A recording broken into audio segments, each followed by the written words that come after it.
You have no gallbladder, and after surgery, the weight has been slowly creeping on. No matter what you do, nothing works, and it even backfires. That's because you need a different strategy. In this video, I'm walking you through my 5-step framework to help you lose weight after gallbladder removal. Hi, I'm Lisa, and I help women with fatty liver or no gallbladder lose weight and feel good in their bodies again. So let's start by talking about what changes after gallbladder removal. So once they take the gallbladder out, now instead of bile, which is made in the liver, instead of that getting stored in the gallbladder and released after meals, it gets slowly dripped into the small intestine. So what does bile do? Bile helps your body do a number of things. It helps with detoxification, with cleaning your blood. It helps you absorb fat-soluble nutrients like vitamins A, D, E, and K, and omega-3 fatty acids. And it helps to keep your colon clean. So it helps to kill bacteria in the small intestine. So it's a pretty big deal.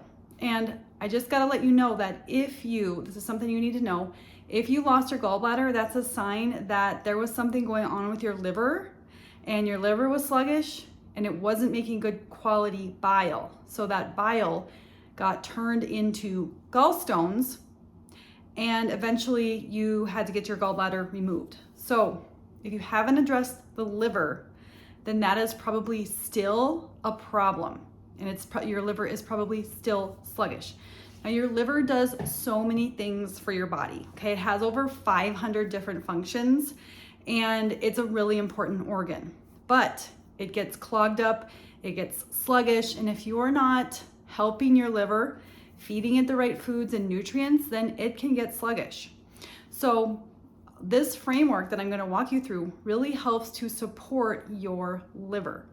And some of the things that the liver does is it helps to clear cholesterol, it helps to balance hormones, it helps to activate thyroid hormone, it makes bile, like I already talked about, and bile is so important. And it has all these other, it helps to balance your blood sugar. So it helps to keep your blood sugar regulated. So it's intimately tied into metabolism and weight loss or weight gain and stubborn weight. So we need to address the liver.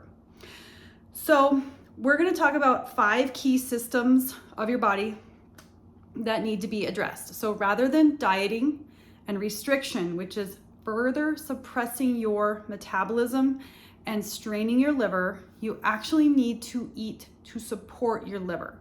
So a lot of women that have fatty liver and no gallbladder have been struggling with weight, and they can't seem to lose weight. And so you have a tendency to cut calories, right?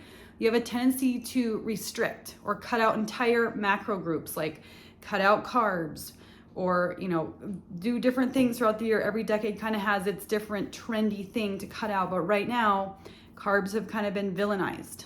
But we have to understand that there's a difference between the different types of carbs. You have processed carbs and you have whole food carbs. So we have a tendency to just lump all of that together, and we want to cut calories, restrict. But what that's doing is it's further suppressing your body, your metabolism, your liver, and it's keeping you stuck in this fat storage mode. So we need to get you out of fat storage mode. And that's what I'm going to be walking you through in this video. So the first system that we need to address is the nervous system. Because if your nervous system is stressed, then your body is going to stay in fat storage mode.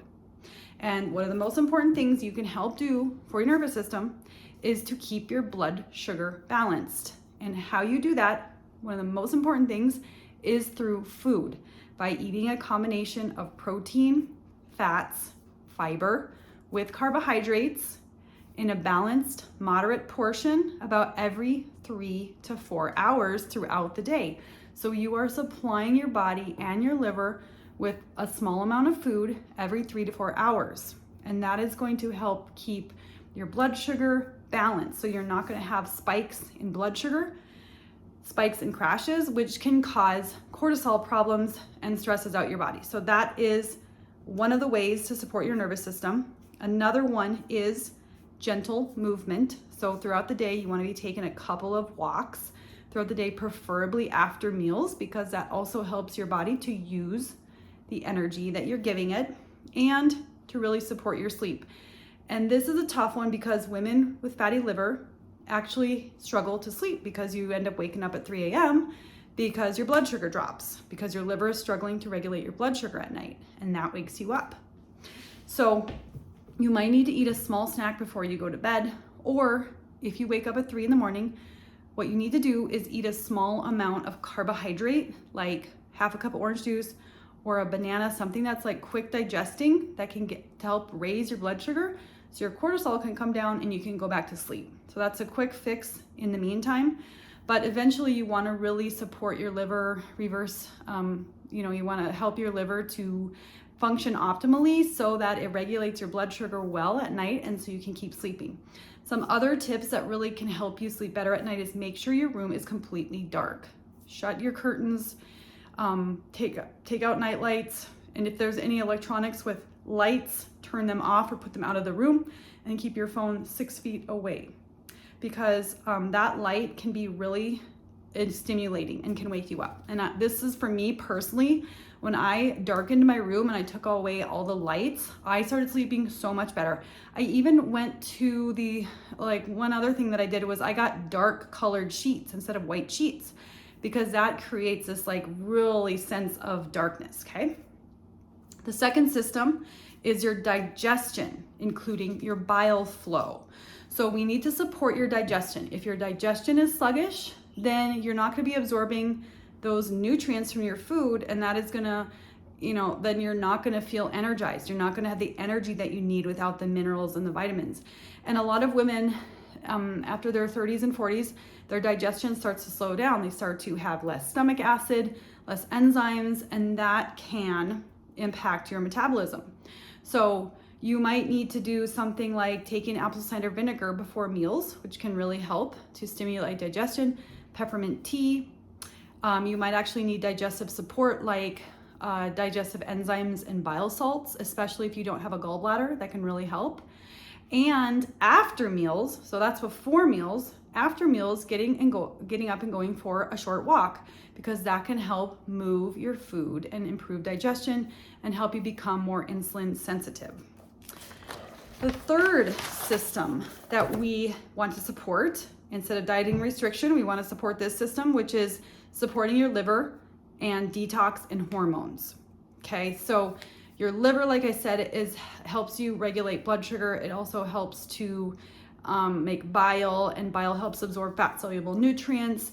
So to support your liver, you'll want to eat foods that supply your liver with nutrients. So lemon, greens, especially dandelion greens, beets, and herbs like dandelion, so dandelion tea and milk thistle can really help to supply your liver with the nutrients it needs. So you can try to incorporate some of these foods throughout the day, like lemon water in the morning, put some beets with your salad, or even just as a snack. They're delicious. You can buy canned beets. Drinking dandelion tea a couple times during the day can really help your liver and improve digestion.